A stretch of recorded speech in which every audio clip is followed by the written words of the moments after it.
Assalamualaikum warahmatullahi wabarakatuh. Ini laptop terbaru dari Huawei iaitu Huawei MateBook D15 yang menggunakan Intel Core i3 dan harga dia RM2,599 Malaysia.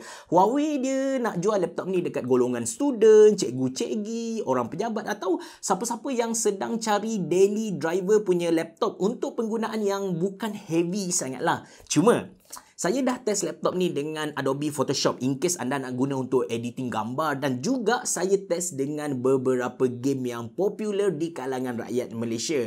Persoalannya sekarang, adakah Huawei MateBook D15 Intel Core i5 ni mampu run Adobe Photoshop dan game-game tadi dengan smooth?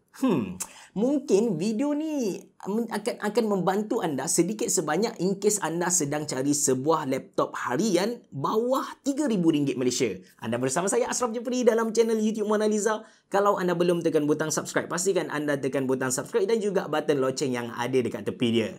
Jom!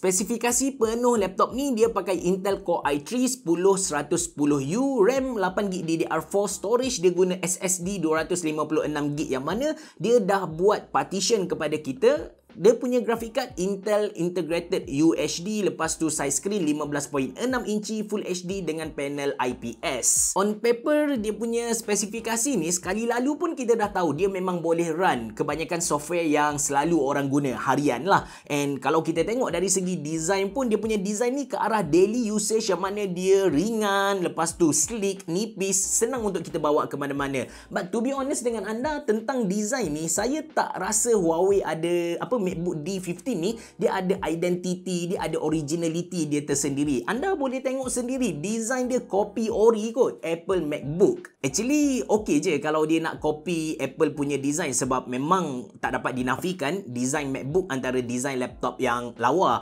Cuma yang sedih sikit, dia tak copy 100% tau. Dia punya bahagian atas ni, bahagian skrin dia ni, dia pakai frame plastik. Kalau Apple punya dia pakai kaca punya, so Apple punya design nampak lebih eksklusif compare dengan Huawei MateBook D15 ni. Cuma bezel untuk laptop ni dia nipis. Still adalah aura premium tu. Belakang skrin dia ada logo Huawei aluminium, lepas tu surface untuk body laptop ni dari silver yang glossy macam tu. And saya suka macam mana Huawei buat dia punya edge, dia punya bucu-bucu ni tak tajam, finishing dia memang cantik. Cuma satu perkara yang saya agak kecewa dengan Huawei MateBook D15 ni ialah dia punya keyboard. Walaupun saiz laptop ni ialah 15.6 inci, tapi keyboard dia pakai keyboard saiz 14 inci yang mana dia tak ada numpad. Untuk sebuah laptop daily usage, bagi saya numpad is a must. Lagipun bila sesebuah laptop saiz dia 15.6 inci tapi kita masukkan keyboard yang tak ada numpad yang 14 inci tu,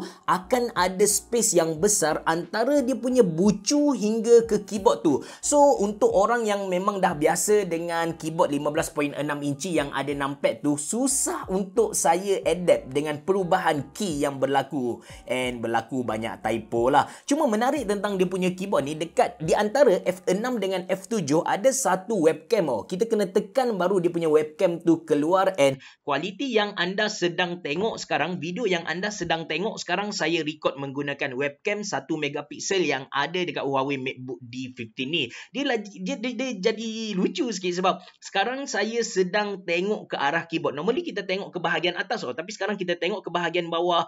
And kalau kita nak tengok audience kita dekat Google Meet dan sebagainya, orang akan nampak ni, kita punya janggut habis ni. Kalau orang yang gemuk macam saya, benda ni agak fail. Tapi dia punya quality webcam macam ni, cantik. Even dia punya mikrofon pun dia dapat pick up suara kita dengan sangat jelas. Dan tentang I/O port, input output connection, belah kiri ada satu HDMI port, ada satu USB 3.0 Type A, lepas tu ada satu port USB-C. Port USB-C ni kita guna untuk charge dia macam power jack macam tu, and dalam masa sama kita boleh guna dia untuk transfer data, 2 in 1 lah. And belah kanan pula ada satu combo audio jack dan ada dua port USB A 2.0 yang anda anda kena tahu tentang Huawei MateBook D15 ni, laptop ni dia tak ada LAN port and dia pakai Wi-Fi modul 5 bukan Wi-Fi 6. Saya buat speed test dalam studio saya, laptop ni tak ada masalah untuk hit 100 megabit per second full speed untuk internet rumah saya. Skrin laptop ni antara skrin laptop yang terbaik bawah RM3,000 Malaysia, resolution Full HD dengan panel jenis IPS. Warna yang kita nampak dekat laptop ni, dekat skrin laptop ni sangat-sangat cantik. Nak guna untuk layan movie, Netflix, video YouTube habis cerah, memang okey sangatlah. Lagipun speaker untuk MacBook D15 ni pun enak. Okey, sekarang saya nak share bab performance just in case anda yang terfikir ini ialah laptop gaming, sebab masa intro tadi saya ada cerita yang saya dah test beberapa game dekat laptop ni. No, this is not a gaming laptop walaupun dia ada graphic card. Graphic card Intel punya graphic card lah. First sekali saya nak kongsikan tentang performance dia punya SSD ataupun dia punya storage. Dia guna SSD 256GB dan menariknya Huawei dah buat dua partition kepada kita. Saya run Crystal Disk Mark, speed yang saya dapat impresif untuk laptop bawah RM3,000 Malaysia ni. Anda boleh tengok dia punya read speed tu dah lebih dari 2000 MB per second. Walaupun ni bukan laptop gaming, saya test juga dengan dua game iaitu Apex Legends dan juga Dota 2. Untuk Apex Legends macam anda dapat tengok sekarang, walaupun saya dah set grafik dia ke paling rendah dengan resolution 720p, still tak dapat main. Kalau anda boleh tembak orang dalam keadaan macam ni, memang saya puji, saya tabik spring. Dan untuk Dota 2, ini setting yang saya guna. Anda boleh tengok resolution saya rendahkan dia ke 720p bukan Full HD, eksklusif full screen. Dan dekat sini saya pilih yang paling rendah, dia punya setting ni paling rendah, tapi saya setkan dia punya rendering quality ke max. By that, grafik yang saya dapat tu tak adalah teruk sangat. Yes, Dota 2 very low setting rendering max dengan 720p boleh run dengan sangat baik, even time war tak ada sangkut-sangkut. Itu yang best tentang Huawei MateBook D15. Lepas tu, seperti yang anda sedang tengok sekarang, saya sedang edit gambar guna Adobe Photoshop. Macam tim online Mona Lisa kan, diorang tak adalah guna laptop ni untuk main game, benda-benda yang heavy, tak ada. Tapi diorang still kena edit gambar guna Adobe Photoshop. That's why saya terlintas untuk test MacBook D15 dengan Adobe Photoshop. So far, bila saya edit gambar, saya guna Patch Tools, saya guna Layer Style, saya main itu ini, tambah teks dan sebagainya. Saya boleh simpulkan kepada anda yang Huawei MateBook D15 ni dapat run Adobe Photoshop tanpa ada sebarang masalah. Ini performance MateBook D15 dengan beberapa software ataupun apps yang run di belakang dia. Untuk CPU tak ada guna banyak lah, tapi untuk RAM walaupun dia dah 8GB, disebabkan saya run Adobe Photoshop, dia kena sedut banyak juga dekat situ. Yang lain memang cemerlang.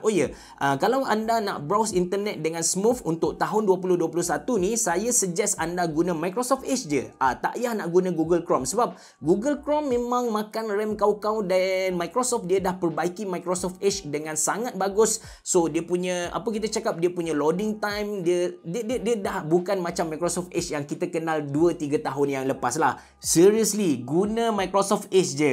So far untuk Huawei MateBook D15 Intel Core i3 ni, kalau nak guna untuk kegunaan biasa and kalau berat pun macam Adobe Photoshop macam tu, saya recommend anda untuk beli dia dengan harga RM2,599 Malaysia lah. Tapi katakan anda jumpa satu laptop brand lain pada harga RM2,599 Malaysia dengan Intel Core i5, saya recommend anda untuk beli laptop tu. Huawei MateBook D15 Intel Core i3 ni baguslah, tapi kalau pada harga sama anda boleh cari laptop yang menggunakan prosesor i5, saya lebih recommend anda untuk angkat Intel Core i5 lah. Kalau anda berminat untuk beli Huawei MateBook D15 Intel Core i3 ni, saya akan suggest kepada anda beberapa laptop bawah RM3,000 Malaysia untuk student, untuk cikgu, dekat ruangan komen di bawah. Maybe anda boleh pilih dari list yang saya buat tu. Terima kasih kerana menonton. Bereboh. Jumpa lagi.